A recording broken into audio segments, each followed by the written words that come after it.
আপনারা জানেন আমাদের পশ্চিমবঙ্গ সরকারের পক্ষ থেকে বিভিন্ন মেলা যেগুলো হয়, তো আজকে আমরা একটা মিটিং ডেকেছি। গতবার আমরা একটা নান্দনিক নদিয়া ইভেন্ট করেছিলাম। তো এবারও আমাদের যে নদিয়ার ঐতিহ্য এবং অন্যান্য যে কালচারাল ডাইভার্সিটি আছে সেটাকে শোকেস করার জন্য আমরা যদি আমাদের যে বিভিন্ন সরকারি মেলা যেগুলো আছে সেটাকে আমরা কাজে লাগাতে পারবো কি না সেটা নিয়ে আজকে আমরা একটা আলাপ আলোচনা করতে আমরা বিভিন্ন জনপ্রতিনিধি এবং সরকারি আধিকারিক যারা আছে তাদেরকে আমরা ডেকেছি। তো আমাদের 10টার সময় আমাদের একটা ডেভেলপমেন্ট মিটিং আছে, তার আগে একটা আমরা প্রিলিমিনারি মিটিং করছি। আজকের ডিসকাশনের পরে আমরা আপনাদেরকে আরো ডিসিশন কি আছে আমরা জানাতে পারবো। মস্তিষ্ক প্রসিত নান্দনিক নদিয়া এইটা কেন? সেটা যে আমি বলেছিলাম কি গত বছর আমরা আমাদের একটা ইভেন্ট হয়েছিল যেটা এখানে নান্দনিক নদিয়া বলে আমরা জেলা প্রশাসন এবং জেলা পরিষদের সহযোগিতাতে আমরা সেটা অর্গানাইজ করেছি।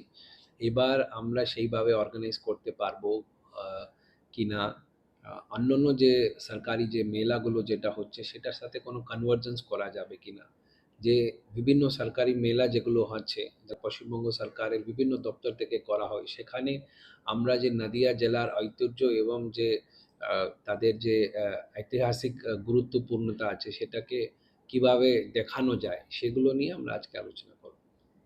কি কি কর্মসূচি হতে পারে তাও আপনাদের? সেটা আজকে আলোচনার পরে জানা যাবে।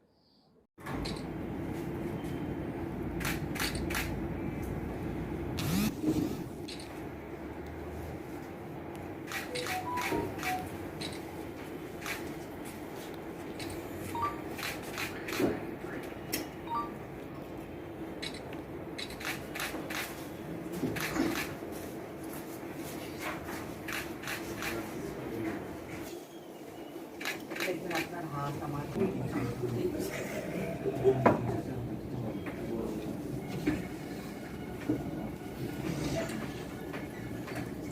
ডিসিশন করার আছে।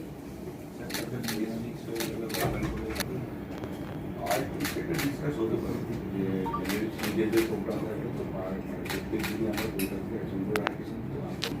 বাংলাটাই রাখি বাংলায়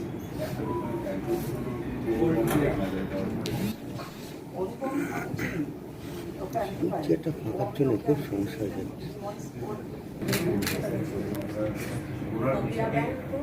ওনার সমস্ত নিয়ে ম্যাডাম ট্রেনের মধ্যে হ্যাঁ হ্যাঁ এখন বোধহয় ও আমাকে যা বললো বলো আমি ফ্রিতে আসতে পারি, আমার ছুটকে তো দিতেই হবে সেটা আপনাকে না, কিন্তু আমার কিন্তু আপনি যে টোটালটা বলছেন ও কিন্তু আমাকে একই টোটালই বলেছে।